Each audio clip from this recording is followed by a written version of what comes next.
clears the tower. Discovery, go and throttle up. Discovery, roger, go for deploy.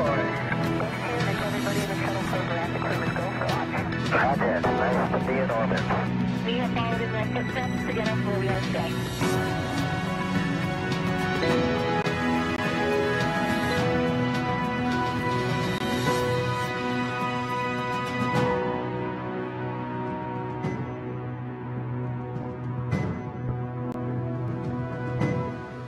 You're looking live at a United Launch Alliance Atlas V rocket on the launch pad at Space Launch Complex 41, where we are less than an hour away from the launch of Boeing's Starliner to the International Space Station.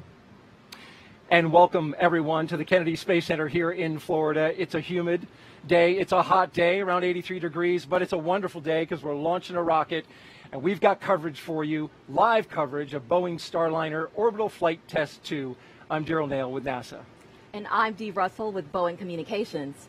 Boeing crews worked throughout the day getting Starliner ready from Launch Complex 41, which is just a few miles away from us at the Cape Canaveral Space Force Station. The instantaneous launch window is scheduled for 6:54 p.m. Eastern Time. This is an uncrewed mission that will test the Starliner spacecraft and Atlas V rocket, beginning with launch, then going to docking and undocking, and then, of course, a return to Earth. This test flight will provide valuable data toward NASA certifying Starliner for regular flights with astronauts to and from the space station. Yeah, and the NASA astronauts are really looking forward to that. We're going to talk to them a little bit later on in the show. But let's take you back to yesterday morning. What a beautiful shot this is. Look at that. This is the rollout of the rocket to the pad. 2 rail cars pulling the 3.5 million pound convoy to the mobile launch platform, along with the rocket and Starliner spacecraft, from the vertical integration facility out to the launch pad. And what a journey. It takes about 20 minutes to travel that 1/3 of a mile. The Atlas V rocket there, what a great shot. Standing 172 feet tall, or about 52 meters, and it weighs about 979,000 pounds, or 444,000 kilograms, fully fueled. That's a heavy rocket. Fast forward to today, and you can see there from the live shot, in preparation for launch, both stages of the Atlas V rocket were fueled up with propellant, and that happened just a few hours ago. And as you can see from some of our views provided from our launch cameras, it is a beautiful day out. We've got a low cloud deck in the area, some clouds that have developed. We'll talk to our weather officer about that in just a bit. And earlier today, another important pre-launch milestone was completed. Boeing's ground crews inside the White Room closed the hatch to the Starliner. Although there's no crew flying on this second test flight, the Boeing closeout crew is working as if there is. Now let's check in with Launch Weather Officer Brian Cizik with the 45th Space Wing. Yeah, Brian, we've got some clouds that moved in over the area. Earlier today, the clouds were not there. We had clear skies, and it was looking good. But then we started to see some cloud cover, and I can see in the background there that you're tracking that. Yes, Daryl, you're right. And actually, those high clouds that moved in, you're seeing that filtered sunshine behind you right now. Those actually really helped for our launch conditions today. And let me explain that a little bit. So we have this high upper level cloud deck, cirrostratus clouds that are moving into the area. And that actually limited the amount of surface heating that we got throughout the day. And that's how the atmosphere heats up. It's almost like a boilerplate from the bottom, so the surface heats, and that helps bubble up some of those showers and thunderstorms that we see so often here in Florida in the summertime. But as I mentioned, those clouds really help to limit that heating, so we saw a lot less shower and thunderstorm coverage than we would have otherwise seen throughout today. And if you look a little bit farther south, you can see where there was less of those upper level clouds, we actually had more of those showers and thunderstorms developing. So really overall, that is what's leading to some very good launch conditions today. My colleague Will Ulrich just briefed at the T-1 hour weather brief that the probability of go is now 90%. So let's take a look at that launch forecast. A 90% chance of go. The current weather status is go, and a 90% chance that we remain go throughout the count and into T0. So overall conditions are looking really good. All the weather rules we look at are both for natural and trigger lighting, and everything is looking good as we head closer to T0. Guys? All right, that's a great update, Brian. And we'll check in with you a little bit later for that L-30 briefing by Will Ulrich to the launch team. There's a distant shot of a launch pad, Slick 41 as they call it. We are L-48 minutes and counting. Just a few miles away from us is our team of launch commentators at United Launch Alliance's Atlas Spaceflight Operations Center, SOC. They are listening in to the launch operations. We're talking about Dylan Rice, launch director himself for United Launch Alliance. In fact, recently oversaw the GOES-T launch. Well done. And Boeing's Lauren Seabrook, the newest member of Boeing's broadcast team. Welcome to you both. Hey, thank you so much, Daryl. Dylan and I are coming to you from the heart of ULA's operations, where we are really just tucked in the middle of everything going on. We are surrounded on all sides by the men and women, the engineers who are prepping the rocket. And actually, if we take a look behind us, you can see us up here kind of above all the action that's happening down below, and you can see what's happening on the sides here as well, just to give you a better perspective on where we're able to listen to the flight loops. So Dylan, why don't you give us an update on how things are going with the rocket? Well, Lauren, Atlas V and Centaur are fueled and ready to go. The vehicle was rolled out to the pad yesterday, where it was connected to the propellant storage farms, air conditioning, all the other pad utilities. Daryl talked about that just a minute ago. The countdown started this morning about 7:30. We powered up the rocket, began our final checks of all of our avionics systems, and then started final preparations out at Launch Complex 41. All that work wrapped up around noon, and with Complex 41 and the launch vehicle ready, we started cryogenic tanking just before 1 p.m. Cryogenic tanking takes under 2 hours to complete and went very, very smoothly today. For now, the vehicle remains in stable topping, and all of our pre-launch checks are basically complete. The team is active closing out the crew access tower as we speak. Once all that work is wrapped up, the team will clear the pad. This is the 93rd flight of the safe and reliable Atlas V launch vehicle, the second flight of the N-22 configuration, the 103rd launch from Slick 41, and ULA's 150th launch overall. This vehicle is equipped with a dual-engine Centaur, a configuration that is uniquely capable of providing all the performance required for Starliner's mission. So let's take a look at some video that we recorded just about an hour ago from our White Room. This is when our pad team was wrapping up pre-launch procedures. Like I said, it wrapped up about an hour ago, but some of the things you'll see on your screen have been happening throughout the afternoon. They've been doing things like making sure the switches inside the spacecraft were all in the proper position. They removed ground support equipment that was no longer needed for Starliner, and they've ensured that all the air ducts were not blocked. They also armed the launch abort system switch inside the spacecraft. That's actually something the crew will do in the future, but because, of course, we have no crew on board today, the pad team took care of that for us. They also checked to see if the gravity indicator was secure. I can tell you, I can confirm the gravity indicator is tethered to seat number 2. And before the hatch closure, they purged the cabin to make sure that the humidity was at the right level. Once the hatch was closed, they checked for leaks by pressurizing it, and they basically do this by pushing air into the cabin and holding that pressure for about 10 minutes. It's kind of like inflating a balloon. If you think about if you were, pushing air into the balloon and holding it, if there were any holes in that balloon, you would notice it would start to leak, and that would be very obvious. Well, the telemetry that feeds back to us can let us know if there are any leaks, and that way we know that we are safe to fly. And so once they checked the integrity of the hatch seal, they released that air, and then they normalized the pressure. And everything so far has gone really smoothly. The entire pad team is actually called the Blue Team. It's made up of 5 people from Boeing and 3 people from ULA. And Dylan, they really work together, but they have a lot of different responsibilities. What are some of the things the ULA pad team members do? Well, the ULA team members are there to really manage the crew access tower system. So they're performing safety checks of the tower and configuring the White Room prior to the team leaving the pad. Part of that configuration of the White Room will be retracting the Starliner access plank and raising the White Room environmental seal for launch. Once all that work is done, the Blue Team will clear the pad and head for the fallback area for launch. And we also watched a really special moment of the team coming together right at the end of finishing their closeout procedures. They were arm in arm, kind of had their heads bowed, had a final moment there with the spacecraft before they left. So it was a really special moment, and I'm sure it was special for them as well. So Daryl and Dee, welcome to you. Thank you very much, Lauren. It'll be good to see that pad team helping the astronauts get aboard that spacecraft here soon. And now after the Atlas V launches with Starliner aboard, there are several moments to look for. Take a look.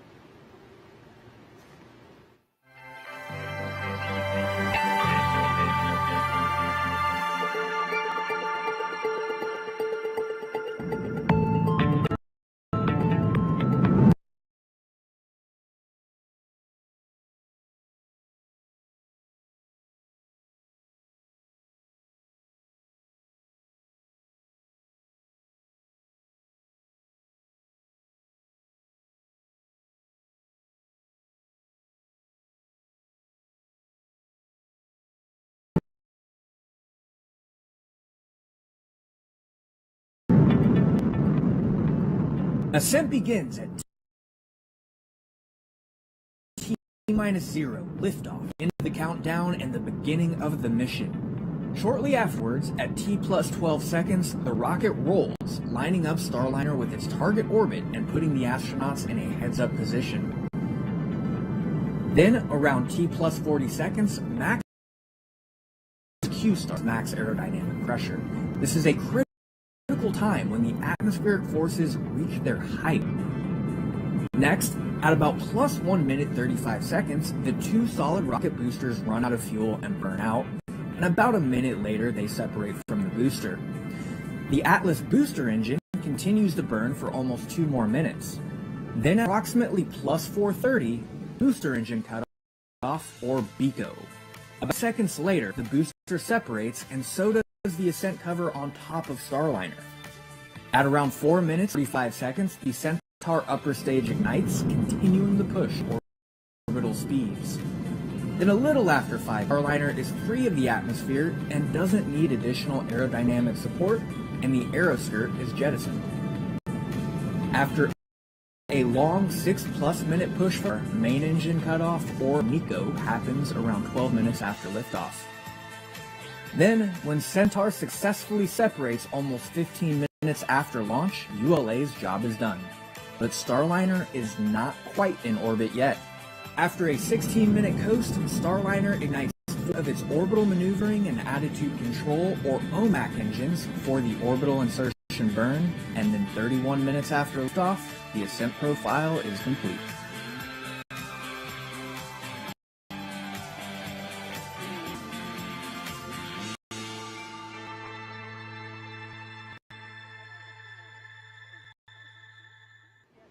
Controlling Starliner's flight to the International Space Station are the teams at Mission Control in Houston. Let's check in with the launch commentators we will hear immediately after liftoff. NASA's Brandy Dean and Boeing's joining us from the Johnson Space Center in Houston, Texas.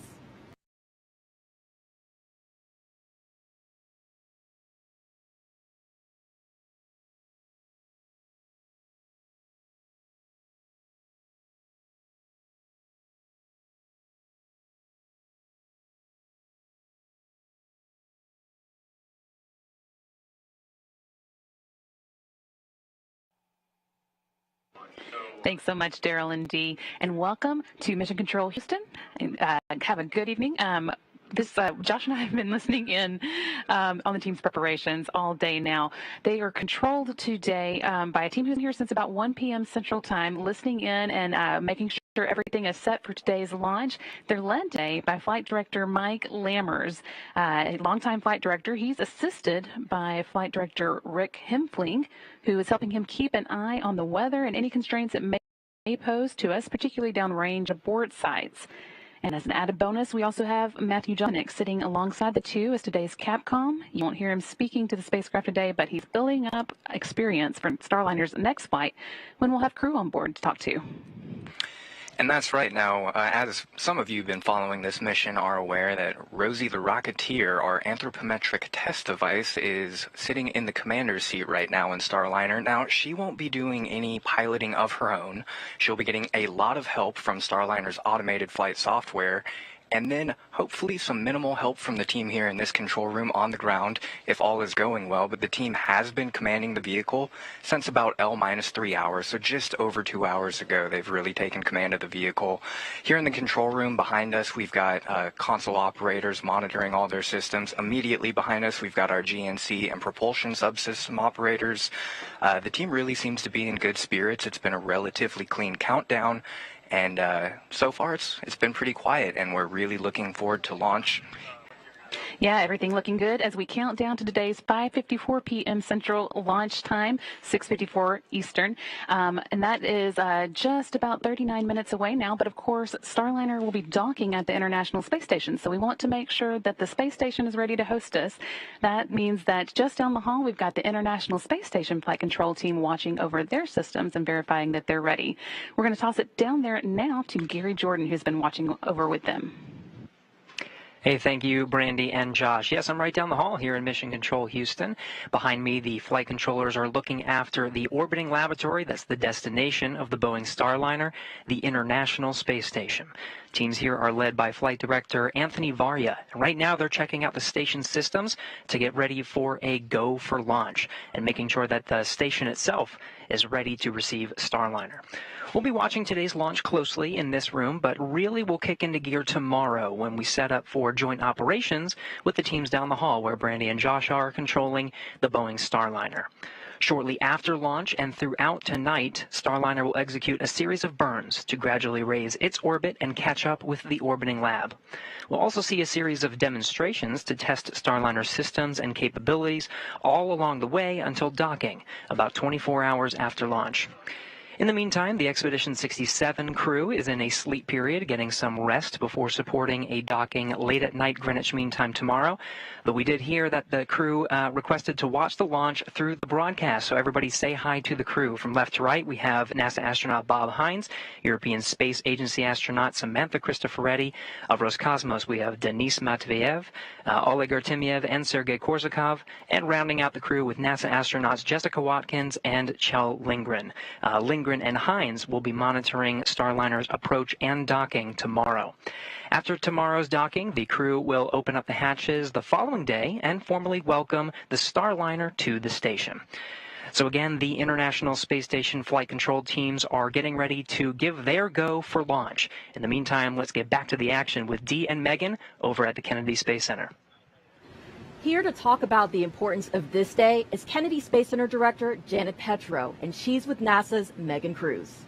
Dee, thank you so much. And yes, this is Janet Petro. Janet, thank you so much for being here. Thank you, Megan. Well, today's flight test is about certifying Boeing's Starliner capsule. Can you talk to us about what that means? Sure, that's right, Megan. This orbital test flight is going to be launching, of course, from here. It's going to be docking with the International Space Station. Then it's going to be undocking, and then it's going to be landing in the Western Hemisphere. And this is an uncrewed test flight. And then this will allow us to be able to certify that vehicle so that we will then be able to put our crew on it for another test flight, and then that'll lead to services with the Boeing Starliner where we can purchase them. Right. So then once it's certified, then that means we have a second provider. How will that help NASA's commercial crew program grow? So when we started out this program, we always wanted to have more than one provider. So having a second provider that we can purchase a commercial service from to transport our astronauts to and from the International Space Station gives us a reliability, a redundancy that we really need and we really want within our commercial crew program. And that allows us to do even more research on the International Space Station, allow us to do the technology development that we're going to need as we continue our exploration mission further out into deep space, back to the moon, and then on to Mars. So it sounds like a second provider is going to mean more launches from here on the Space Coast. How has Kennedy Space Center been handling this ever-growing role as a multi-user spaceport? So it's interesting. I found a pamphlet in my dad's belongings that showed that as early as the 1970s, Kennedy was known as America's spaceport. And as you know, about 10 years ago, following the retirement of the space shuttle, we embarked on a transformation to a multi-user spaceport. And what you see out here today is a result of that transformation. And so you're absolutely right. We have an awful lot of launches from here. We are a very, very busy spaceport, and we're very, very proud of it. We have over 250 agreements, close to 100, 250 partnerships and 100 separate agreements out here today. And another just interesting fact, one of the first assets or facilities that we didn't need after the space shuttle program that we entered a partnership in is the very one that the Starliner was being built in today. So the C-3PF that the Starliner was manufactured and tested in today, that we're going to launch on this test flight, started more than 10 years ago with that used to be the Orbital Processing Facility, or OPF-3 as we knew it. So, yeah, I love when things come full circle. Thank you so much, Janet. You're welcome. Thank you, Megan. Back to you guys. All right, thank you, Megan and Janet. Great history there on the Boeing facility here at Kennedy. Time now to find out how the countdown to the launch of NASA and Boeing's Orbital Flight Test-2 is going. We're at L-34 minutes and counting. So let's get back to the Atlas Spaceflight Operations Center with Lauren and Dylan. Daryl, from where I'm standing right here, I'm able to actually turn around and see NASA astronaut Sunny Williams, and she's on console working with her colleagues and following along with this countdown. Of course, she's here because we do not have any crew on board today. We are taking a rather heavy load of cargo up with us, about 800 pounds up to the ISS.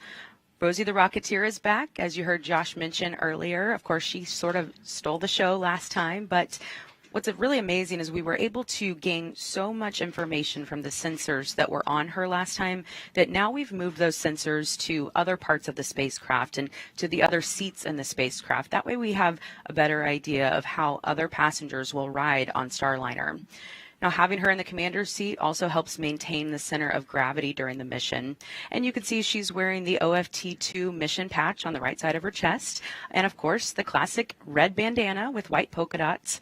Hers was actually autographed by one of the original Rosie the Riveters, May Cryer. She wrote to her, "To the moon and the stars." Our Rosie named that after that Rosie, of course, and they both embody inspiration, strength, hope, and determination. A famous World War II icon and Boeing factory worker who helped build planes at just 17 years old, Rosie the Riveter recruited scores of women to enter the workforce in record numbers. Today, Boeing continues its rich history of recruiting, supporting, and developing women. I can personally attest to that. And as of last year, women made up more than 24% of Boeing's workforce. Now, let's talk about some of the other cargo going up. They will also be taking NASA cargo with them, food and crew going up for the current expedition crew. And then we will be bringing back about 600 pounds of NASA cargo from the ISS. We will also be taking some commemorative items from many organizations that play a role in Starliner's development, including several American flags, mission patches, and other unique items that will make the trip to orbit. And then later we'll be able to give those back to 14 historically black colleges and universities throughout the U.S. So pretty cool for someone to have something tangible to be able to say, this was once in space. Our teams are activating the service module propulsion system right now for launch, sort of like priming your engine, making sure things are ready to go for both nominal and abort situations. Dylan, how are things going with the rocket? Well, things are going great with the rocket, Lauren. We remain in the final built-in hold as we continue to prepare for liftoff. There are a few activities still ahead of us today. The blue team is now clearing the tower and clearing the pad, and final preparations for launch are underway as we prepare the vehicle's propulsion and hydraulic systems for flight. The avionics team will be taking upper-level wind data and loading that into our flight computer that helps Atlas, Centaur, and Starliner kind of steer its way through the winds as we move through the atmosphere. Also, we'll hear very shortly comm checks between the Launch Control Center, Mission Control in Houston, the BMCC at Kennedy Space Center, and then for crewed missions, the astronauts will participate in that comm check as well. Once all that work is done, the crew access arm will be retracted, and then the team will start the final polling for launch. And as you mentioned, there are a lot of things that our crews throughout both ULA and Boeing are doing today as sort of practice for crewed launch. They don't necessarily have to do it today, but it's a good time to practice for the next flight. So, Daryl and Dee, back over to you. We'll check back in with you both in just a little bit. Today is Boeing's third test of the Starliner capsule. In November of 2019, Boeing successfully completed a pad abort test, which demonstrated the spacecraft's ability to keep astronauts safe in the unlikely event of an emergency on the pad or during flight. A month later, Starliner launched on the first Orbital Flight Test, or OFT. The spacecraft got into orbit and safely returned from space, but did not get into the proper orbit to rendezvous with the space station, and that leads us to today with OFT-2. And Starliner's return to the launch pad comes after months of diligent testing and analysis work by the Boeing team. This became necessary when propulsion system valves did not open as designed during pre-launch system checks last year. Here's a closer look at our journey in preparation for today's flight.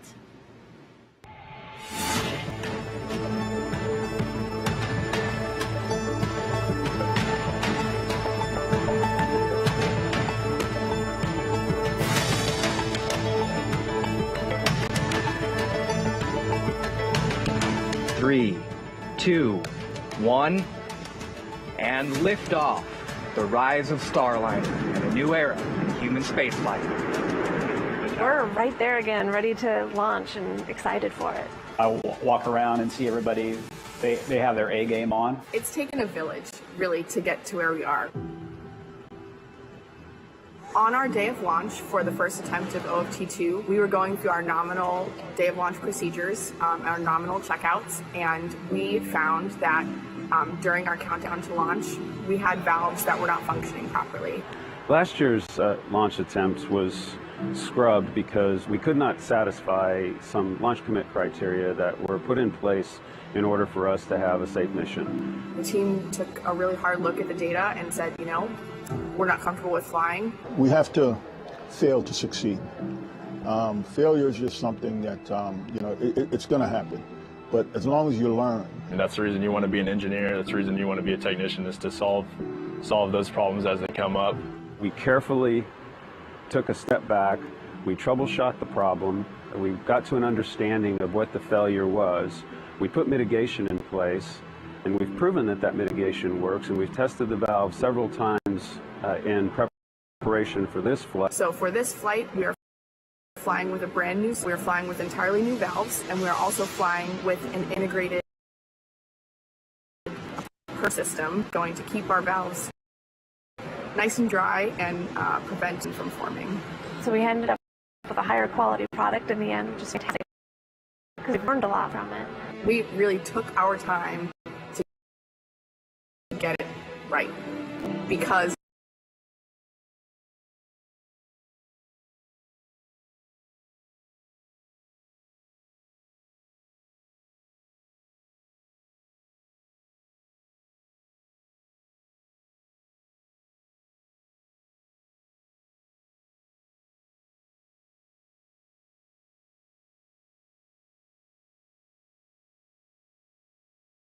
our goal is to fly astronauts safely to and from the International Space Station, and safety is paramount. People that are very passionate about the work that they do understand the importance of every little step they take, and it contributes to making this vehicle the safest and of the highest quality. It's huge, really, to have a second crew transportation system. We really want that. That's the goal. Commercial crew program. Every decision that we make, we definitely have the astronauts' safety in mind. It's not astronauts that are flying it, but it's the people working around the spacecraft. Our goal is to keep everyone safe. Knowing, again, that our friends are going up there and are going to take this awesome ride to space and come back home, and we're going to be able to deliver them back to their families, you know, safe and sound. It's pretty special. It really is. I am very emotional.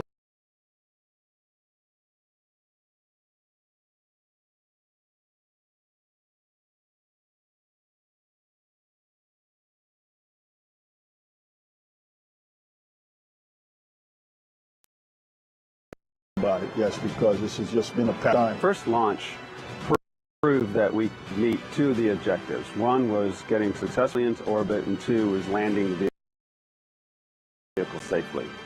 This mission is all about everything that happens in between.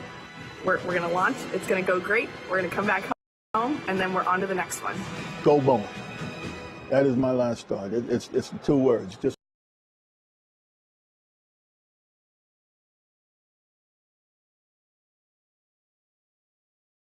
go Boeing.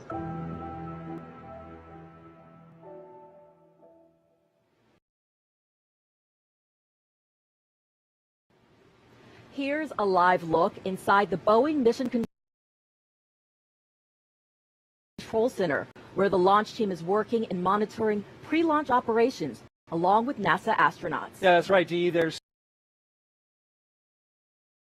2 NASA astronauts on console with this launch team today. They are Commander Barry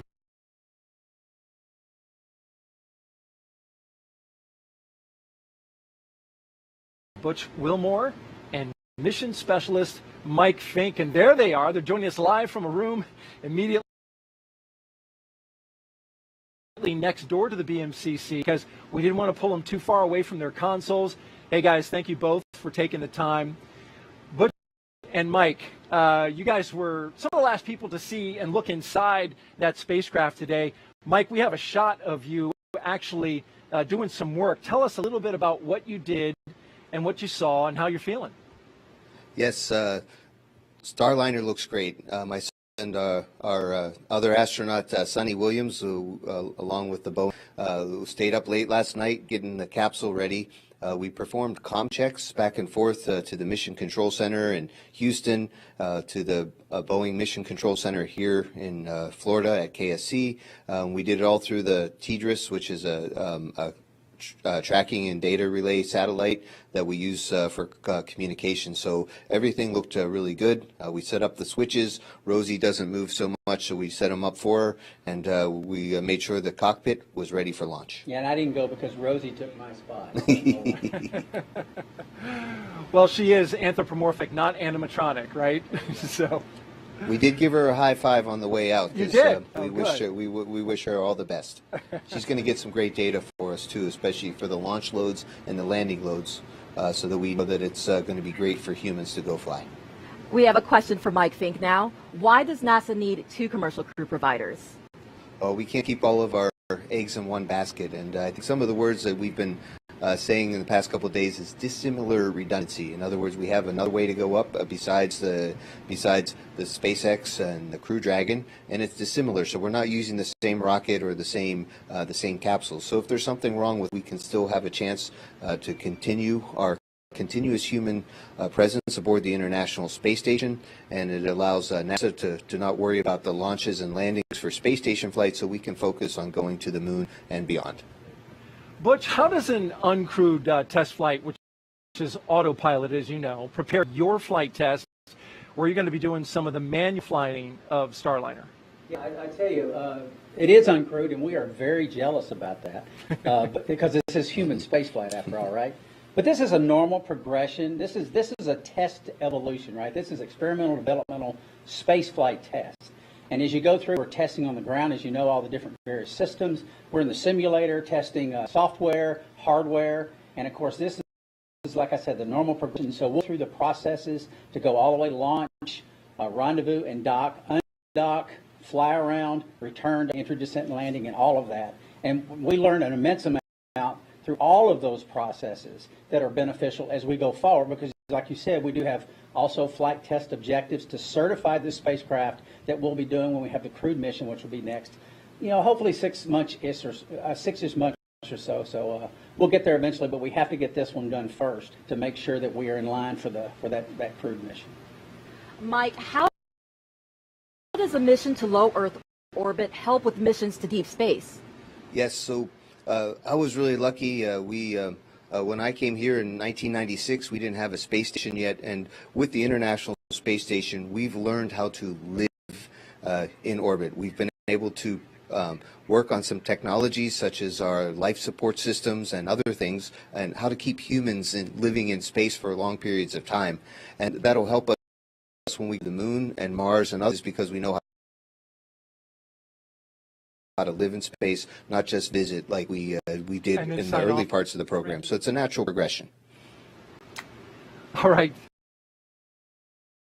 Very good. And you know what? You guys were both out there at the pad, and we have proof of it. We're going to throw up a picture. There you guys are in front of the rocket. That's a nice shot. I think, Butch, you're a little taller. Yeah, a little taller. Hey, we want to thank you both for being with us. Really appreciate your time. We'll let you get back on console. Outstanding. Thank you. Thank you. Go Starliner. All right, the 45th Space Wing just wrapped up a weather briefing with the launch team. Let's bring back in Weather Officer Brian Cizik to talk about what was discussed. Brian, Will Ulrich gave that briefing, your fellow launch weather officer. Is there? Yes, he did.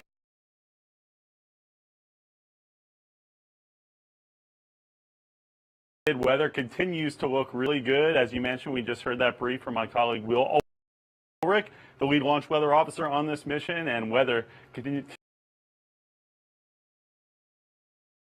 to look very favorable as we head closer and closer to T0. So here's a little bit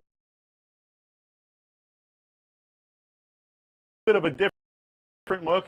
Earlier, we looked at satellite. Live look at the radar. There's complex 41 and a 10 nautical mile ring around the pad that we're concerned about in terms of weather. And the one feature that you'll notice here, this squiggly line, that's actually the leading edge of the sea breeze pushing in, and that can often be a trigger for showers and thunderstorms in the summer time and late spring as we're in right now. But notice really nothing going on across central Florida, and that's all thanks to those high upper level cirrus clouds really limiting the stability in the atmosphere. So we remain go for weather and a 90% probability of remaining go as we head into T0. Guys, back to you. Fantastic update. Thank you very much. Brian Cizik, launch weather officer with the 45th Space Wing. Now we're getting down to money time. I know. The launch conductor is also talking to his team. And we want to carry that moment live for you. Bravo has So let's go back over to Lauren at the Space Flight Operations Center. Yeah, Dee, we are waiting to hear the LC, spacecraft Go poll ahead. as well as the launch Yes, sir, we vehicle poll, verified. which will be coming up here shortly.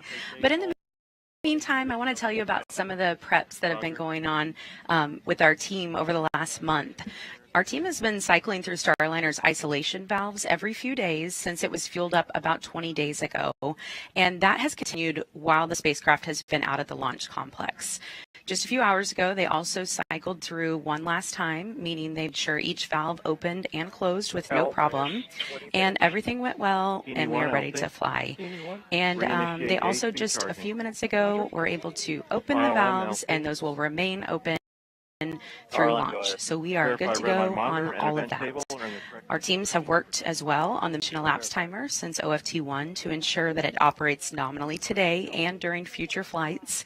And before we came on the air, the spacecraft and launch vehicle were synchronized with the mission elapsed time at L-3 hours. That will be done again during the terminal count, and the flight director will verify it once we get into ascent. Now again, in just a few minutes, we are expecting the Starliner readiness poll. Let's take a live look now inside the Boeing Mission Control Center. That is where that poll will come from, and it is a very short poll. We will hear the spacecraft launch conductor, Louis Atchison, poll people inside that room in charge of the propulsion system and power and many other subsystems. We will hear 3 calls. One of those calls will come from the Mission Support Room Manager, or the MSR, and that's because after launch, this room actually turns into mission support as things shift over to Houston. So they are there to have their back of their colleagues over Houston. We will also hear from the spacecraft test conductor during that poll, who monitors our power systems, and the 3rd call will come from the flight director over in Mission Control. So we are expecting that poll to happen here pretty soon, and I think we will stay quiet for just a moment and listen in for that poll.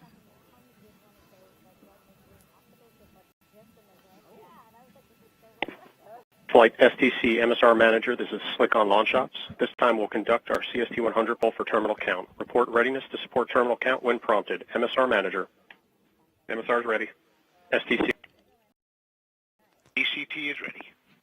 Flight. Let it go. CST-100 is proceeding with final configuration for launch. All operators monitor LCDs and report any LCC violations to your operations leads. SMD, Slick, launch. SMD. CST-100 is ready for terminal count. The management poll for launch will be conducted on ULA Channel 3 at helmets. SMD copies. All right, sounds good. We are good for that. So, Dylan, can you talk to us a little bit more about the Go for Launch poll that we're waiting to hear now? So once that polling is done, the next big poll is going to be coming up at L-8 minutes is the mission management team poll. That's going to be conducted right next door to us in the Mission Director Center. And that will be ULA Launch Director Lou Mangieri, who's going to goes from the Spacecraft Mission Director and ULA's Director of Engineering in preparation for providing the final permission to launch to Chief Launch Conductor Doug Lebo at the end of our terminal count status check. All right, Dylan. Well, we are just about 17 minutes away. We will now toss it over to our colleagues, Josh and Brandy in Houston.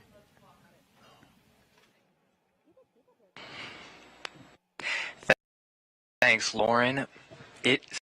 I feel like we've said the word poll a whole lot just now because it is this point countdown when a whole lot of polls happen. Actually, Flight Director Mike Lammers pulled his team right before he reported into our spacecraft launch conductor, Louis Atchison, back in the BMCC.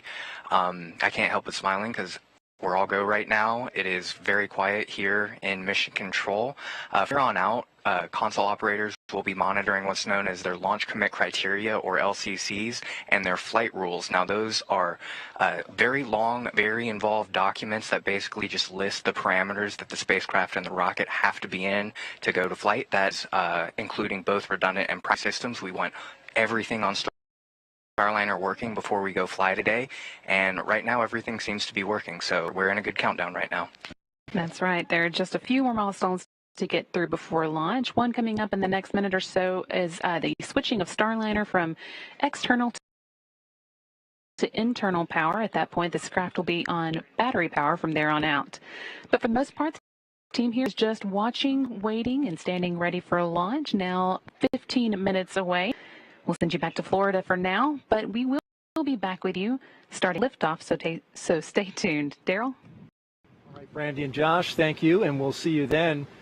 NASA is relying on Boeing and several other providers to help sustain our permanent presence in space. Now, with more on that, is NASA's Deputy Administrator and Space Shuttle astronaut, Pam Melroy.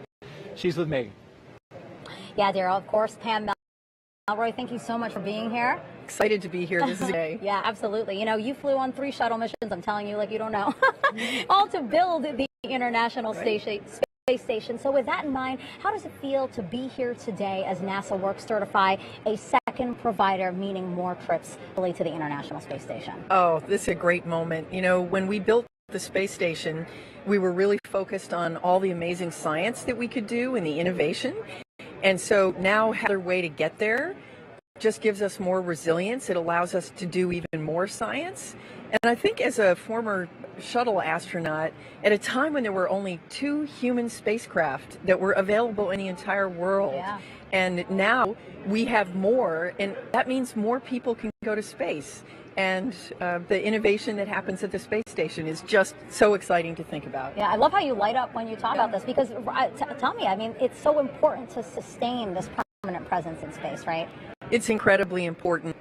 We hope into the solar system with humans, to do science and to explore, and really long trips. So we really need to understand how to live and operate in space. The International Space Station is providing cool technologies that we are testing to go onto the moon and out to Mars and even beyond. Right. But in addition to that, what we've really found is that having a lab allows us to have more innovation. Yeah. So the shuttle only flew 5, 6, 7 times a year for about 10 days to 2 weeks at a time. Now we have more payloads, more experiments. We have commercial research on the station, so that permanent presence allows us to make so much more progress. Yeah. So as a former astronaut, as a former test pilot before that, can you give us some insight how our NASA astronauts must be feeling today as they watch this uncrewed test flight? Well, for test pilots, in God we trust, everyone else brings data. So what you see as a test pilot is the fascination with, okay, how's everything going to work? What we have learned through many years in the aviation side is that the engineers do their best, but there's always things that happen that you don't expect. And so really that's what the crew is looking for. They're looking for what worked, what we need to continue to work on. That is actually the beginning of a test flight. So it's, as a tester, it's actually a great moment to see it come together. To get that opportunity. Yes. Perfect. Janet, thank you so much. Oh, Janet, Pam, thank you so much. I really appreciate you being here. Thank you. I'm thrilled. All right, thank you very much. And we are L-minus 12 and a half minutes and counting until liftoff. And you can see behind us the rockets on the pad. Atlas V Starliner is ready to go. We just heard that the launch team saying it's a great day, a beautiful day to go fly Starliner. We are anticipating it. It is a lot of anticipation out here for this one.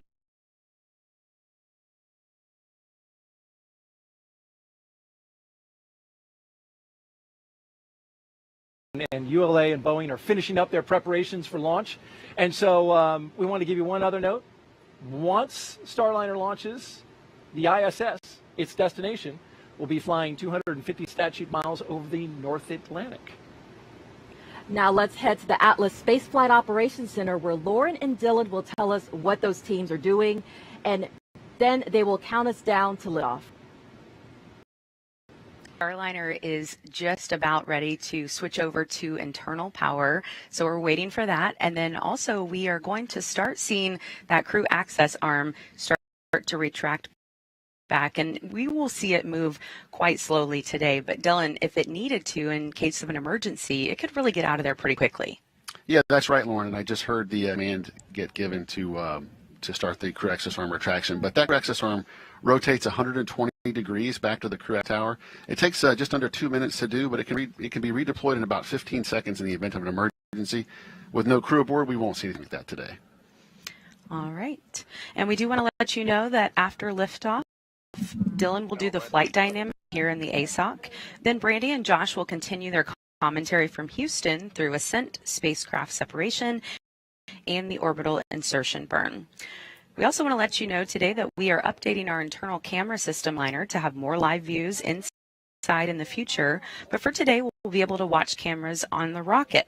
We will also have live telemetry feeding back that will provide us with a real-time look at a spacecraft model that we will be able to take a look at and know exactly what's happening with the spacecraft when video is not possible as it moves through the dynamic phases of flight. So we are coming up on L-10, getting very close here, and we are now waiting to hear the next call, which will be to verify that Starliner is on internal power, and we were going to listen into the loops for just a few seconds.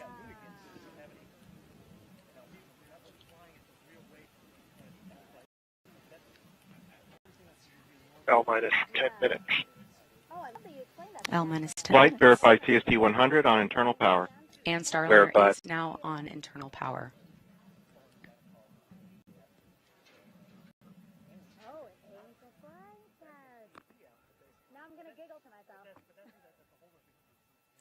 Today is an instantaneous launch window. You may be sometimes used to seeing that the time of launch, but not for us today. We have a launch. We have to go right on the dot. We wait to launch till the orbital path for the ISS aligns up with the Space Coast and with Central Florida. And then once we get up into orbit, Starliner essentially plays a game of catch-up with the space station. It just works, catch right up to it, and eventually reaches the same speed of more than 17,500 miles an hour.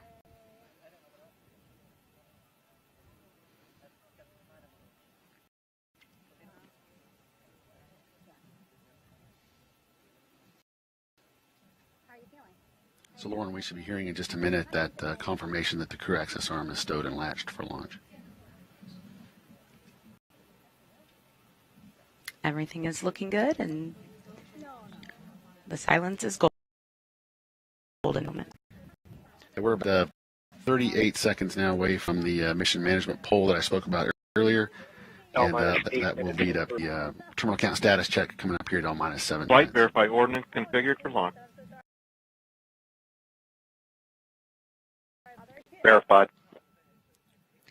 And Starliner's ordnance is configured for launch now. That basically means that the devices that initiate our separation events are ready to support both nominal and contingency operations that happen or could happen during the ascent profile.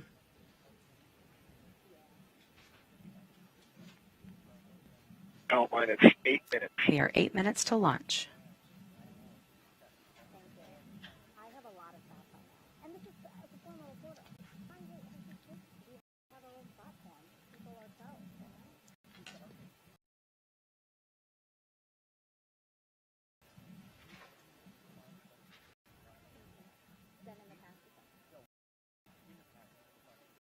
All right, and we did hear on one of the other loops that LC arm control.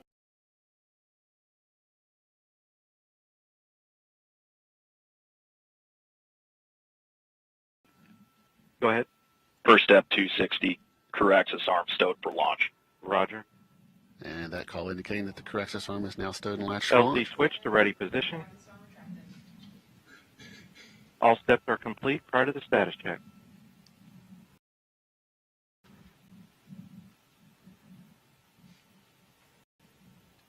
So we're going to listen in now to Chief Launch Conductor Doug Lebo poll his team. Coming up in 10 seconds.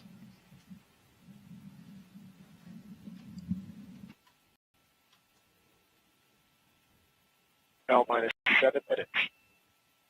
Status check to proceed with terminal count. Atlas systems, propulsion. Go. Hydraulic. Go. Pneumatic. LO2. Go. Water. Go. Sensor systems, propulsion. Go. Pneumatic. Go. LO2. Go. LH2. Go. Has gas. Go. Electrical systems, airborne. Go. Ground. Go. Facility.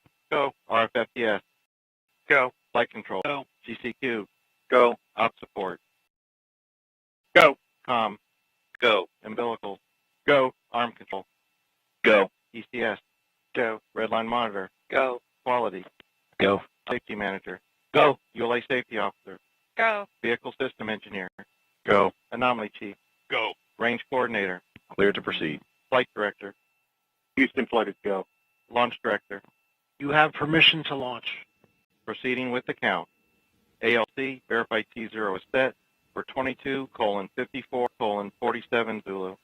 Verified. L-6 minutes. And Lauren, you heard it there. It goes all the way across the board. The clocks are set, and we are ready to pick up the count on time for a liftoff here in just under 6 minutes. And Lauren, I'll just tell you that we have executed the status check many times. We've pulled for launches to the Sun, the Moon, Mars, Jupiter, Pluto, all manners of Earth orbits.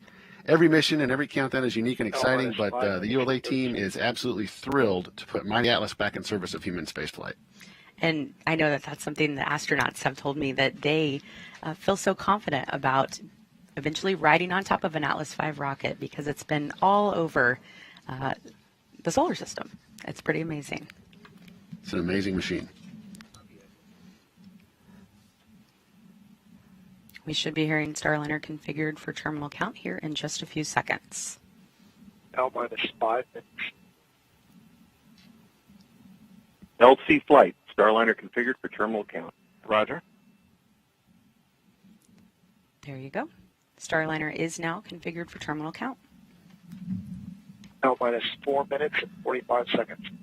All steps are complete prior to terminal count. And Lauren, with that call, that all of the work is now complete, and the computers are going to take over the automated countdown at T-minus 4 minutes, coming up in here in just about 30 seconds. L-4 minutes and 30 seconds. Just a beautiful shot there.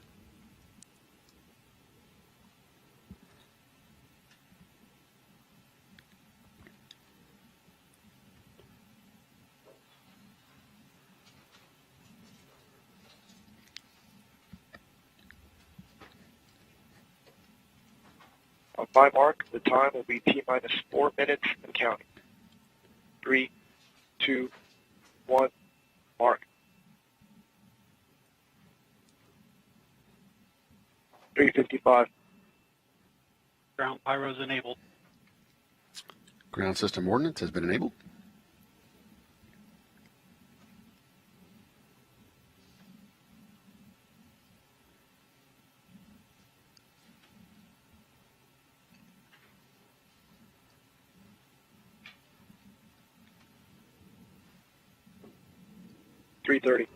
Atlas hydraulics at flight pressure. Atlas's hydraulic steering system has been pressurized for flight.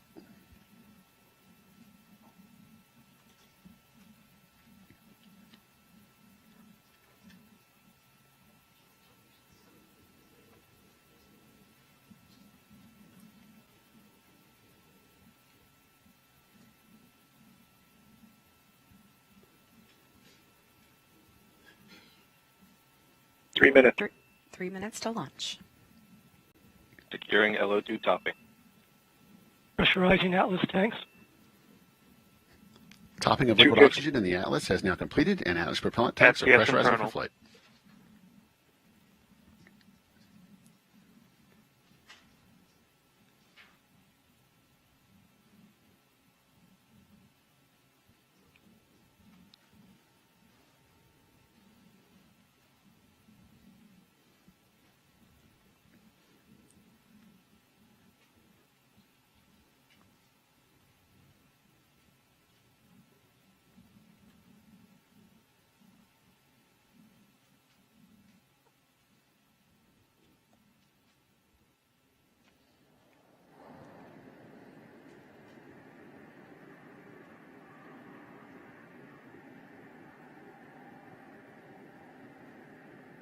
Two minutes. 159. Vehicle internal. 155. Bot sequencer start. 150. Securing Centaur LH2. Securing Centaur LO2. Centaur hydrogen and oxygen are now at flight level, and topping is being terminated. 140. Launch enabled. 137. FTSR.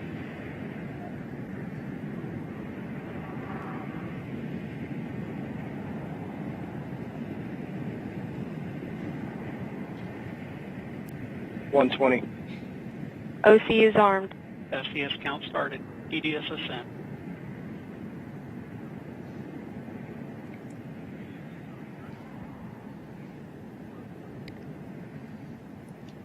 EDS armed and ready means the emergency detection system is now armed.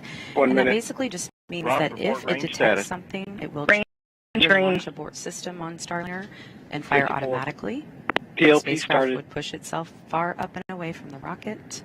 We're talking a mile up and a mile out in just a matter of seconds. We certainly don't expect to see that today. 40. Atlas at flight press.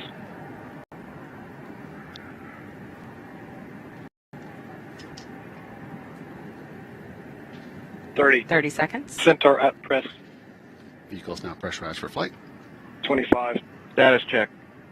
Go Atlas. Go Centaur. Go Starliner. All systems are go for liftoff. Go Starliner.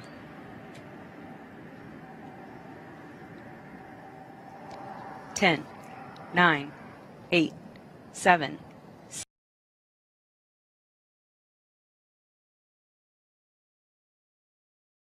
6, 5, 4, 3, 2, and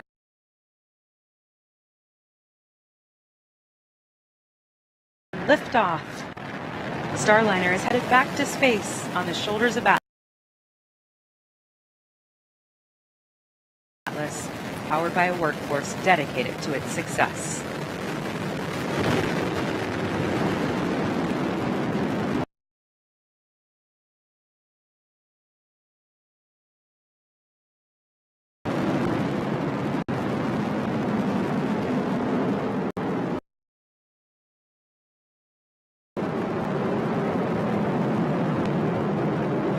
We have confirmation of a good MET traffic timer on Starliner.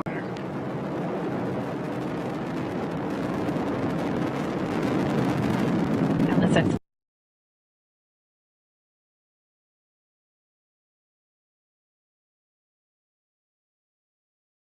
executed its roll program. Already ready is now throttling down to maintain crew in a acceptable heads-up dynamic position pressure to on get the crew vehicle. on board today.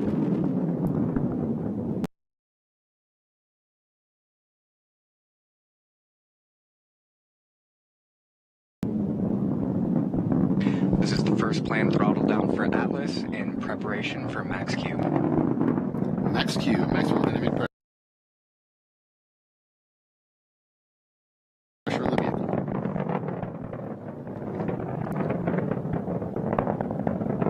Right now, atmospheric forces are the highest Starliner Atlas will face during the uphill climb.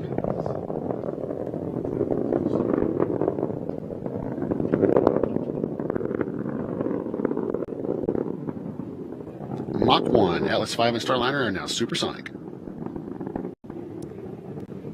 Vehicle now throttling up. Up next, in about 20 seconds, is looking Starliner's 2 solid rocket boosters will run out of fuel and burn out.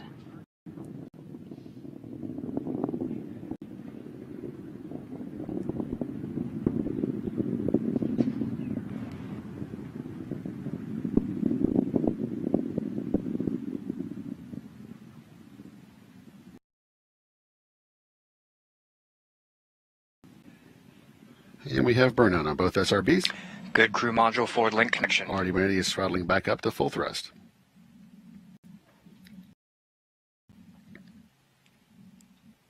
Now that we pass the solid rocket booster burnout, you'll soon see those 2 solid rocket boosters separate from the vehicle.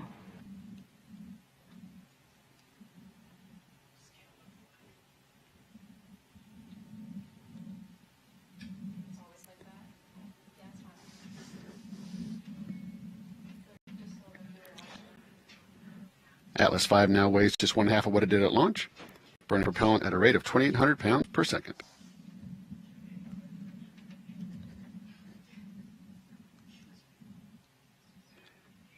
And we have indication of SRB jettison.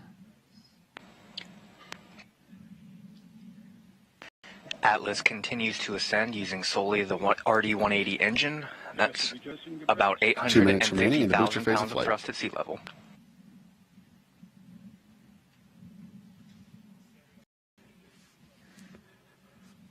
Already ready is throttled slightly as expected.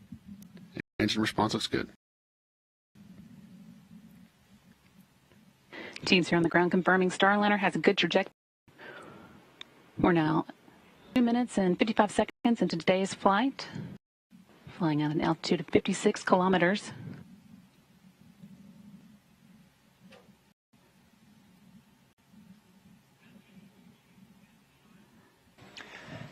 Our next throttle down will be to control acceleration forces, limit forces on the crew to below 4 Gs. That is safe for an extended period of time.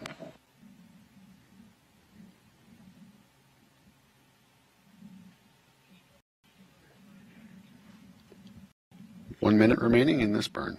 1 minute to BECO.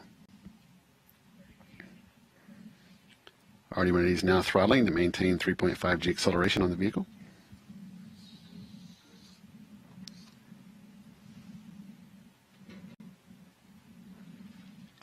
Starliner flying off the east coast at this point at altitude of 80 kilometers now, moving at a rate of 1,187 miles per hour. It's just passing North Carolina and Virginia off the northeastern seaboard. If you watching along the coastline, you might be able to see this launch.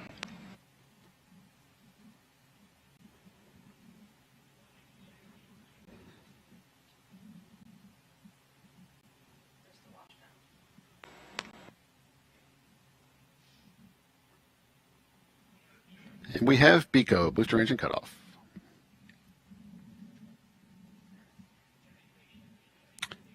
We have successful staging. Pre-start on the RL-10s.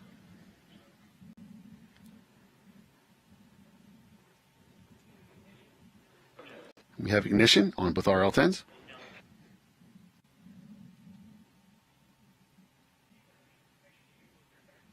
Centaur's now gone to closed loop steering.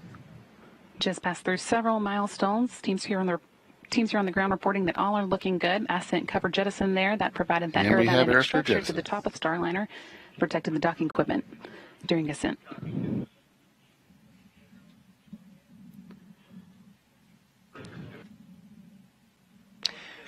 And now that Starliner and Centaur are free of the atmosphere, well into the vacuum of space, that aeroskirt has been jettisoned.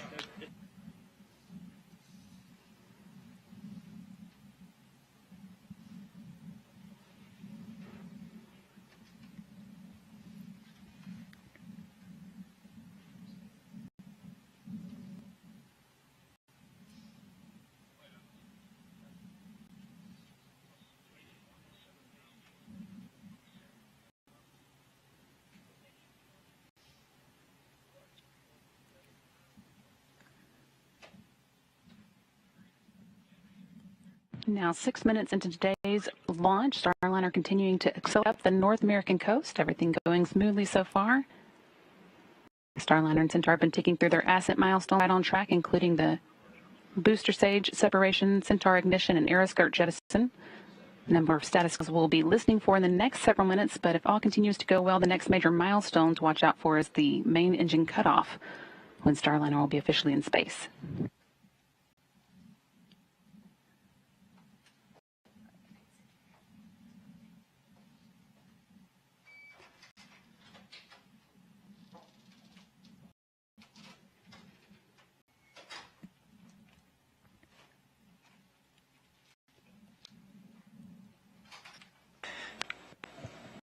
The report from ULA's team, we had a little bit of an overperformer, but that's a good thing. Centaur is more than capable of adjusting on the fly in its closed loop performance.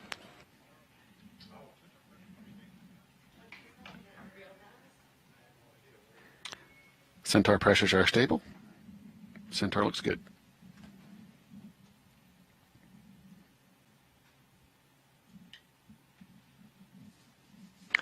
Flight control teams are also monitoring the performance of the sublimator on Starliner right now. The sublimator is what is used to control cabin temperatures going up to space and coming home. Normally we use the radiators on the service module, but those are not powered up until we get into orbit.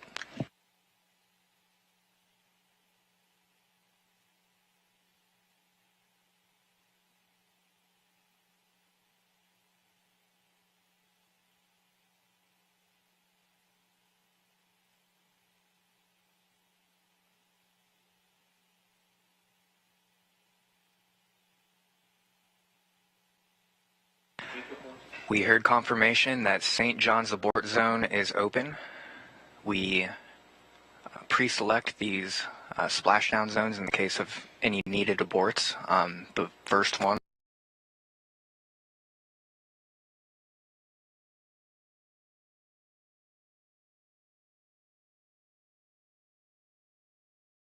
of St. John's, Nova Scotia. We just heard the flight dynamics officer report everything is pretty good.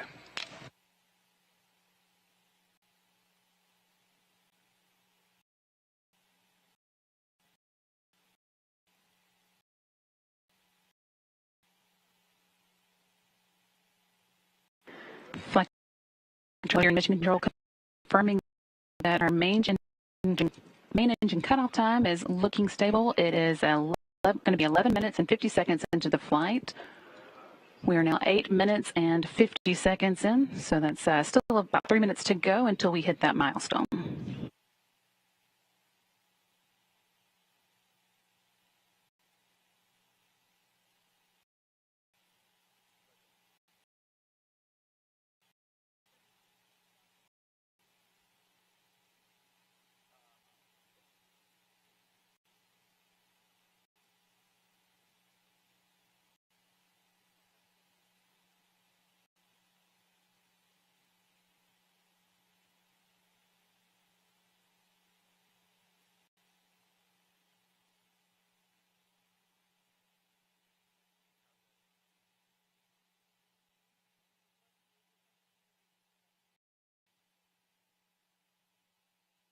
Now, one of the next calls that we will hear is that the Shannon aboard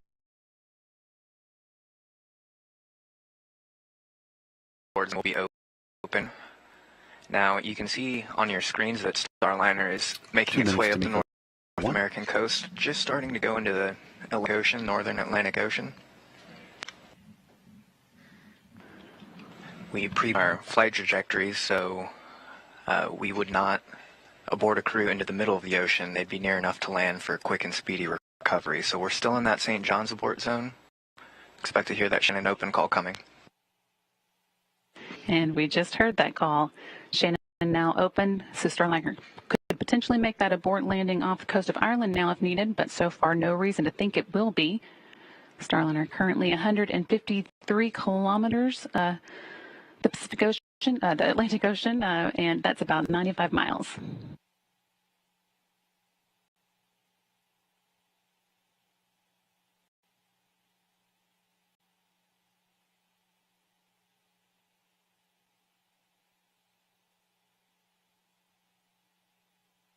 $60 seconds to MECO.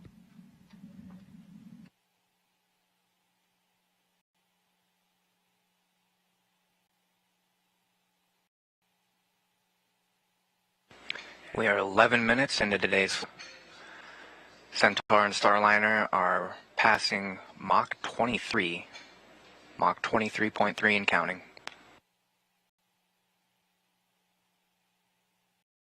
Altitude of just under 100 kilometers.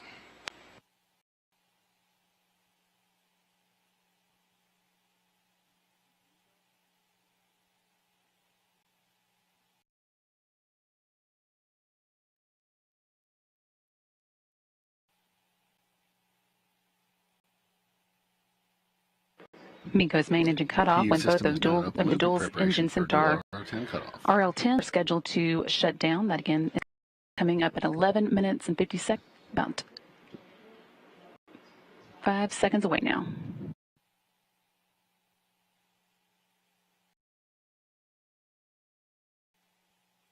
And we have MECO 1. Our engines have cut off. RCS is now at 100% Main engine cut off, 4SL. right on time. Starliner is in space, but not done with the ascent milestones. Hearing in the room that it was a good main engine cutoff. The next milestone that we'll be looking for is launch vehicle separation. Starliner will separate from Centaur booster and fly on its own.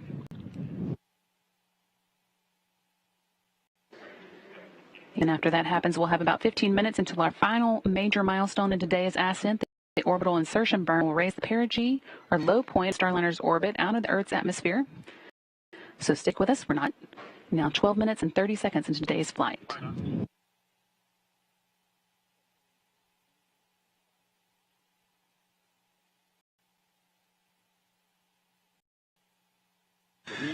We just heard our Atlas console position report a spacecraft separation for 1450 after launch. Still about 2 minutes away. Now, right now, ULA teams are confirming that Centaur is in a good configuration for separation, making sure that all of the pressures in the tanks are stable, and it will be able to conduct a proper disposal burn later.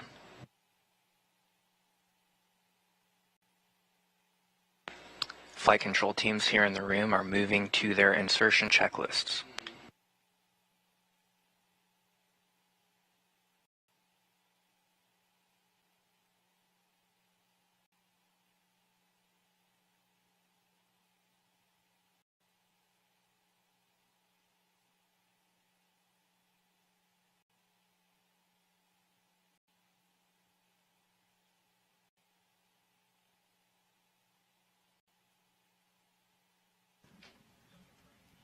$60 seconds to spacecraft set. Centaur has now achieved its separation at Just under a minute now to go until the launch vehicle separation. I'm here on the ground reporting that Starliner and Centaur are both ready for it in the right orientation and on a stable trajectory.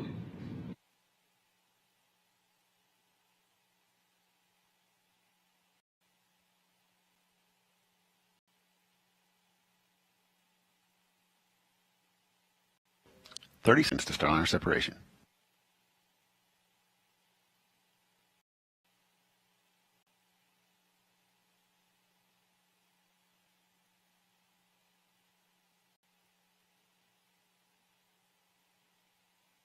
Centaur is holding attitude for Starliner separation. 10 seconds to separation.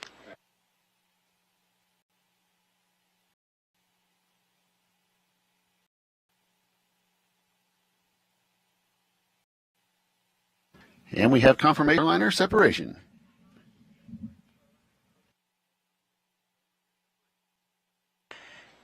And Starliner is flying alone on its way to orbit. Confirm LV separation. Confirm good LV separation. Thanks, ULA, for a smooth ride to space, and thank you, Dylan, for your help on that ascent commentary.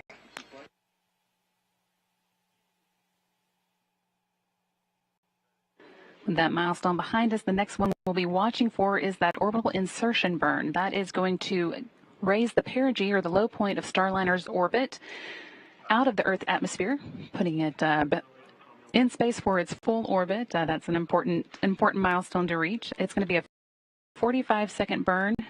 It'll change Starliner's velocity about 85 meters per second, or 190 miles per hour. And that's going to be coming up at the 31-minute mark in today's orbit. We're now just under 16 minutes into today's flight, so still about 15 minutes to that.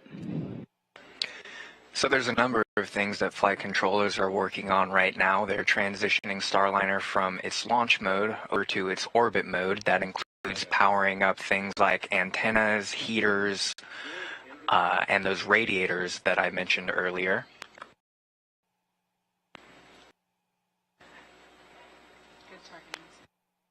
We have good targeting for orbital insertion, a good forward command link, and a good MET clock timer.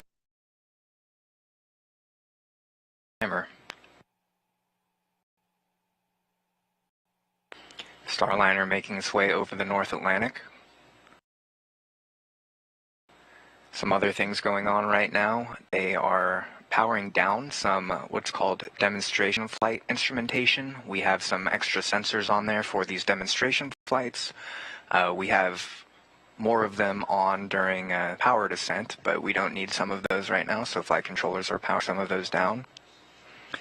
But some other things that are powering on include those propulsion line heaters. When in the vacuum of space and in the Earth's shadow, it gets quite cold, around negative 250 degrees, so we want to make sure those propulsion lines don't freeze.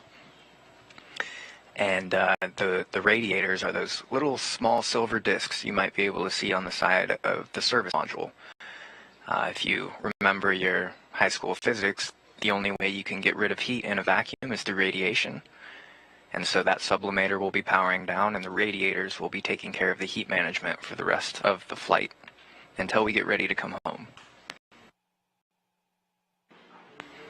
Some things that you also might be seeing on your screen are some RCS jet activations. Those are just helping to target for that orbital insertion burn.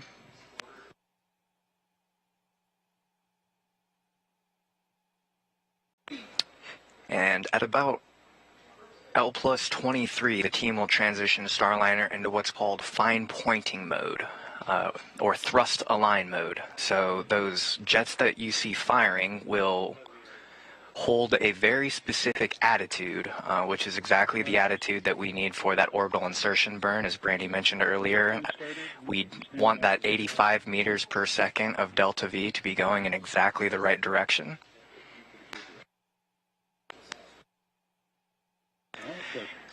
And so the colors you're seeing on your screen, Right. The colors you're seeing on the screen are indicating Starliner's track right now. Starliner is currently coming up on the coast of Europe and is about 224 miles, 139 miles, 224 kilometers above the Atlantic Ocean as it makes its way to the topmost or the highest part of this orbit. It will be heading southeast over Europe and a little bit of Africa in the next few minutes as it begins its journey to start catching up with the International Space Station. Again, one of the major milestones coming up in preparation for that is the orbital insertion burn, coming up at the 31-minute mark into today's flight. We're now just over 19 minutes in.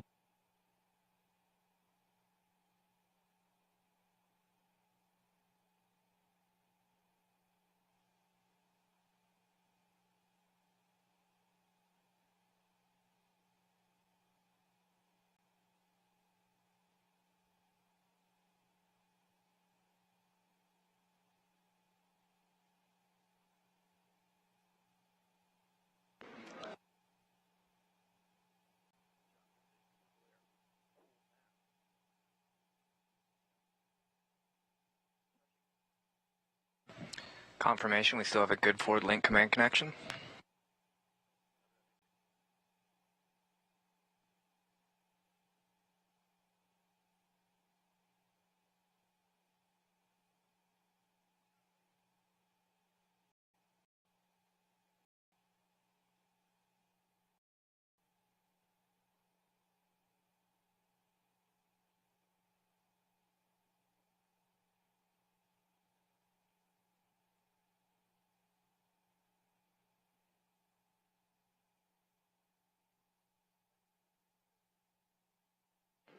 Getting a look at the number of teams who have been supporting today's launch all across the U.S., in particular here in Houston. A few here of the flight director, Mike Lammers, and Rick Hempling, who's been assisting him, particularly with weather observations. And earlier you saw several of the teams who have been supporting from the launch site in Florida.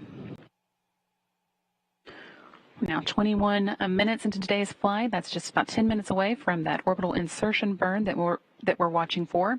It's coming up at 31 minutes into the flight.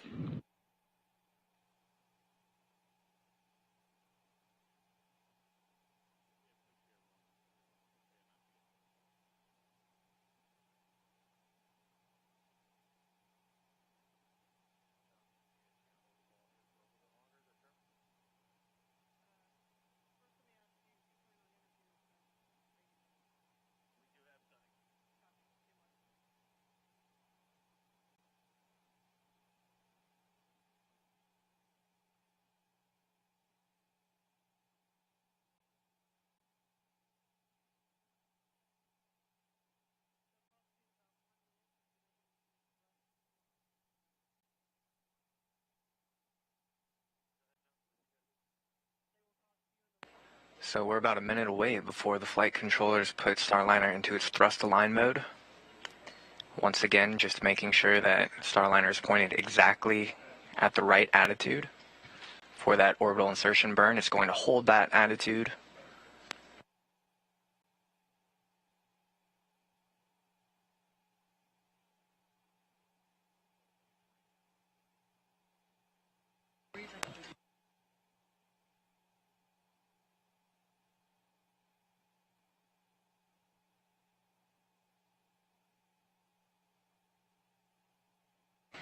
It is otherwise very quiet on the flight control loops, which, as Lauren said earlier, silence is golden.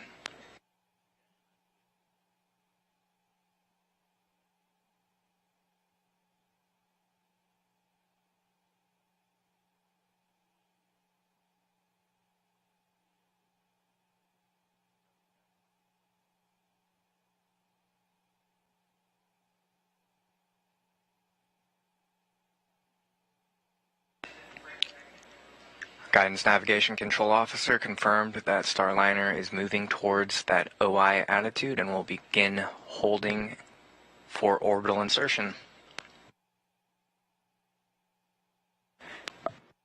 With that, we're going to take a minute to pause and toss it back to Lauren in Florida, who I believe has a special guest there to talk with before they wrap up their coverage for the day.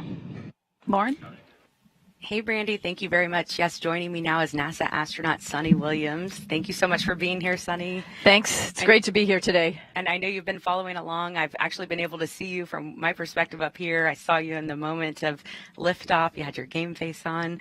What was going through your mind at that moment? Yeah, it's pretty amazing. Actually, leading up to this, I've been thinking about all the teams all over the country who are supporting this. You know, of course, here in Florida, but then back in Houston and Denver. It's just a huge team to get this thing off the ground and to get Starliner into flight. So at the moment of liftoff, I have to admit, though, I was thinking about what it's like to be sitting inside of there.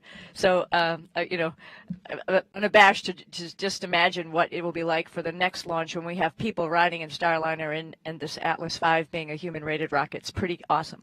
Yeah, we heard the guys earlier saying they were jealous about Rosie. Absolutely. Well, just a few months ago, we were talking about how much confidence you have in the Atlas V rocket. And what made you say that? Yeah, you know, we've been here a couple times watching launches, of course, not only for Starliner, for OFT the first time around, but also for other payloads that have gone up on the Atlas V. And, you know, they're pretty expensive. I told my mom at one point in time, if they're putting that expensive payload on top of that rocket, I feel pretty good about that. And I know the team, I've been here, talked to a lot of people who have worked on this, you know, this rocket, both here, Decatur, for example, as well in Denver. And I understand the engineering, or at least I tried to understand the engineering that goes into this complex machine, and you know they are A plus, you know, people doing just such a great job. So I know that their hearts are with us and ready to launch humans into space. Well, we are waiting for that orbital insertion burn. It is a very important milestone for Starliner. What are you watching for here? Yeah, we just want to make sure that, you know, that burn goes off without a flaw. We get circularized around the planet, and then we can all take a deep breath and let the spacecraft fly for a little bit and get ready for the rendezvous profile for the ISS. So I think that is really what we're waiting for, just to make sure it's going to happen correctly, which, you know, all indications are great. The spacecraft is working well. Now, Sunny, I see you at the office quite often. I see the guys at the office quite often. You guys really have worked closely with the people who have their hands on this spacecraft day in and day out. What does that relationship mean to you? It's huge. Like I mentioned, during the days leading up to this, I really was just thinking about the teams, all of the hard work that they've gone, you know, into getting the spacecraft ready to go, as well as getting this rocket ready to go. I know ULA has done a lot of work leading up to this after the last attempt, and this relationship is so key. I feel like I just want to stay committed to them to make sure that we get to the finish line with getting people to the International Space Station. And so as soon as you guys finish up here tonight, then what happens? Where are you going next? Oh, heading back to Houston. You know, Mission Control in Houston right now has the spacecraft, and we want to watch the rendezvous profile. You know, we're also, all three of us are sort of sitting in the shoes of, or in the seat of Rosie, you know, wondering what it's going to be like and what the spacecraft is going to see, how it's going to act in all of that rendezvous profile. So we'll be right there following along. So it's going to be an exciting 24 hours. I'm racing back. I'll be home tonight to be able to be in Mission Control in some capacity watching, just like here, watching that rendezvous profile. And can you tell us much about what would happen between now and crewed flight? What kind of training do you have to go through, and what kind of things are we going to be working on with Starliner? Right. So this mission is going to prove, you know, we're going to learn stuff. Not everything is going to go 100% correct, right? We learn stuff every time we take something to space. And so we're going to take those lessons learned from this mission and apply it to the next launch, which is the crewed flight test. But even beside for that, we have testing that we're ready to go do. We have the crew validation test, which is coming up this summer, where the three of us will be in the spacecraft, you know, in the suits, in the seats, checking out the environmental control system, checking out the ergonomics, making sure we fit, we're ready to go. We also will be working with the software folks, so looking at all the displays, making sure that all the displays tell us the right information and we understand it correctly, and we can work with Mission Control with that. So there's a lot. And then, of course, there's training with the control team. The control team, we've had some training with them, but, you know, leading up to this, they've been working on an uncrewed version, and now, you know, us little pains in the neck are going to be sitting in there talking back to them. So we're going to work through all that choreography of how we're going to work together in the spacecraft. Well, Sunny, your time is valuable. I really appreciate you joining us here. I know you need to get back down to the console and follow along. So thank you for being here. And we are going to continue to follow along the loops here at the ASOC and wait for that orbital insertion burn, which is basically when Starliner will be up in orbit, hanging out until we're ready to start the rendezvous process and docking tomorrow. So for now, that's it for me and Sunny, and as well as Dylan Rice here in Florida. And we'll get you back over to Brandy and Josh in Houston. Thanks so much, Lauren. And great to hear from Sunny. We're now just about 2 minutes away from the orbital insertion burn. That, again, is going to be a 45-second burn. It's going to raise the perigee or the low point of Starliner's orbit out of the Earth's atmosphere and get it into a stable orbit. And after that, we'll begin checking out the critical control systems before tomorrow's docking.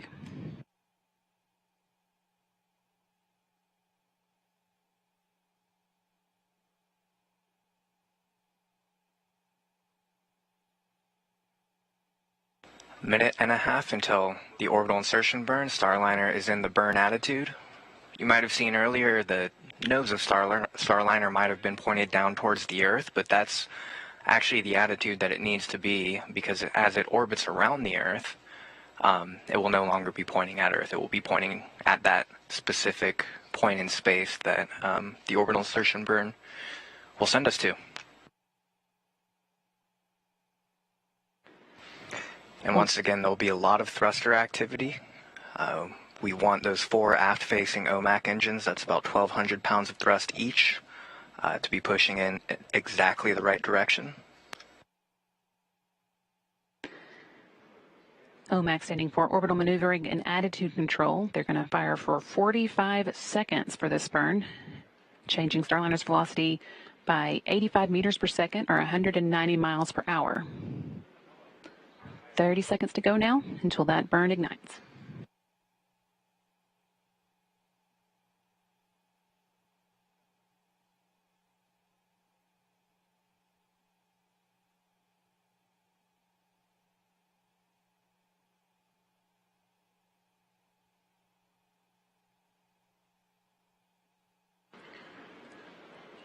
Orbital insertion burn starting in 5, 4, 3, 2, 1. Again, this burn is going to last for 45 seconds. Teams here on the ground reporting 4 good orbital maneuvering and attitude control thrusters.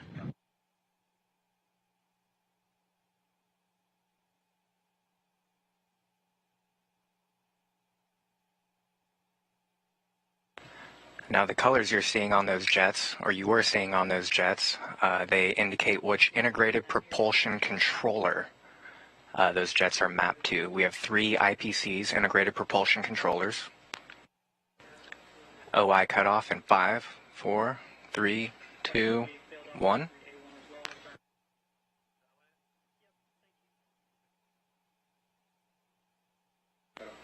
And we have OI cutoff.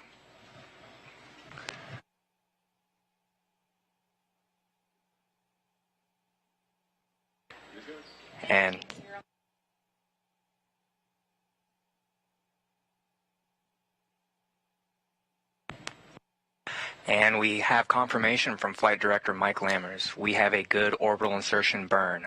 Starliner is in a stable circular orbit on its way to the International Space Station. Now, this was a big hurdle to get through early on. We have a few demos to go on our way to the ISS.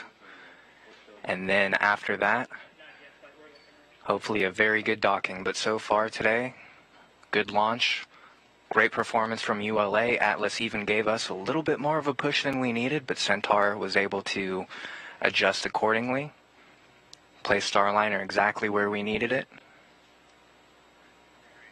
And we have confirmation of a good OI burn. Once again, Starliner is in orbit, heading to the ISS. It's a major milestone to get behind us, but it is really just the beginning. We've got a number of demonstrations now that Starliner will have to go through ahead of its International Space Station arrival. Those are going to start pretty much right away with a checkout of the VESTA systems. VESTA stands for Vision-Based Electro-Optical Sensory Tracking Assembly. They're basically sensors that take measurements that Starliner uses for relative navigation. Starliner has 2 of them, and each contains 4 sensors: a camera with a narrow view, a camera with a wide view, an infrared camera, and a LiDAR unit that uses laser to detect range.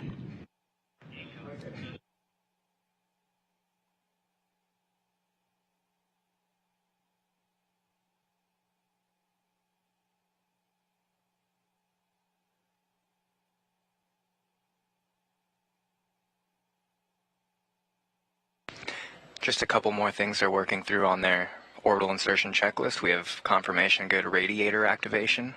So those radiators are now in control and controlling the thermal environment inside the cabin.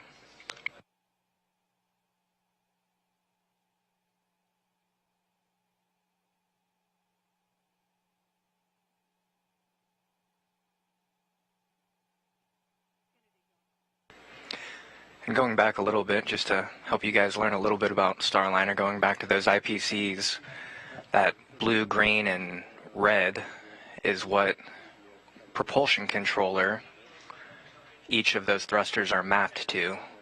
So if you think of the flight controllers like the brain of Starliner, the IPCs are kind of like the nervous system, translating kind of those commands into movement. So we'll see the team continue to exercise those throughout the flight. Next up are a couple demos, but I think for now, we'll wrap up here in Houston. That's right. With that last milestone safely behind us, we're going to say goodbye for the night. The Starliner team here in Mission Control will be monitoring continually as Starliner makes its way towards the International Space Station. Right now, Starliner is about 118 miles above the coast of Africa, heading towards the Indian Ocean. And with that, since the next destination for Starliner is going to be the International Space Station, we're going to get an update from Gary Jordan down the hall in the International Space Station Flight Control Room. But that is it for Josh and I for the night. That was a great launch, and we are excited to see Starliner on its way. Gary? Hey, thanks, Brandy and Josh. It is so great to see Starliner in a good orbit and heading for the International Space Station. Teams here in the Space Station Flight Control Room will be monitoring Starliner's approach over the next 24 hours to dock with the orbiting lab. In that time, it will perform activation and checkouts of various systems, a few early demonstrations of its thrusters, guidance, navigation, and control equipment, as well as its communication systems as it executes a series of burns to gradually raise its altitude and get closer to the station. Tomorrow, be sure to tune in for our coverage of the approach and docking phase. When we get inside the approach ellipsoid, or about a 2-kilometer marker from the station, we'll see a few critical demonstrations of the Starliner to verify some of the spacecraft's capabilities to keep astronauts safe. We'll see station astronauts command a hold of the Starliner, and we'll see the Starliner perform a retreat maneuver in the approach corridor. After today's successful launch, we're targeting to start our coverage of Starliner's approach to the station at 3:30 p.m. Eastern Time tomorrow for a docking scheduled for 7:10 p.m. The International Space Station crew is expected to host a welcome ceremony of the spacecraft to the station the following day, and we may get some peeks inside the Starliner. It'll be a busy week here in Houston during that docked phase of Starliner, and there's a lot to do. In the meantime, that'll do it for us here in Mission Control Houston. And with that, I'll send it back to Daryl and Dee over at the Kennedy Space Center. Thanks, Gary. I'd like to thank the launch and flight teams across the country for making this day possible. But as you've heard many times, we know this is the first of many critical milestones for this test flight. Once docked, the Starliner will undergo a number of checkouts, including battery charging, transferring files through the space station downlink, hatch open and close, and cargo transfer. And of course, all of these demonstrations will provide the data needed to bring Boeing closer to having the privilege of carrying astronauts to and from the space station. And NASA astronauts are certainly looking forward to that. The docking that you mentioned, scheduled for a little bit less than 24 hours from now at 7:10 p.m. Eastern Time. And while we're talking schedules, make sure you stay tuned for a post-launch news conference at 9 p.m. Eastern Time on our website, nasa.gov/live. And NASA, Boeing, and ULA leadership will be on hand to answer questions about the OFT-2 test flight up until this point in time. Until then, and then afterwards, you can find updates at nasa.gov/commercial crew, all one word. And then, of course, you can follow us on Twitter, as you can see there on the right-hand side, at @commercial_crew. We leave you now with another look at the launch of Orbital Flight Test number 2. But before we do that, I got to compliment that jacket. No. That's a nice jacket. That's right. Yeah, it's looking good.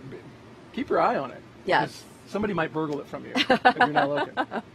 For Dee Russell, Boeing, ULA, and all of us here at the NASA Kennedy and Johnson Space Centers, I'm Daryl Nail.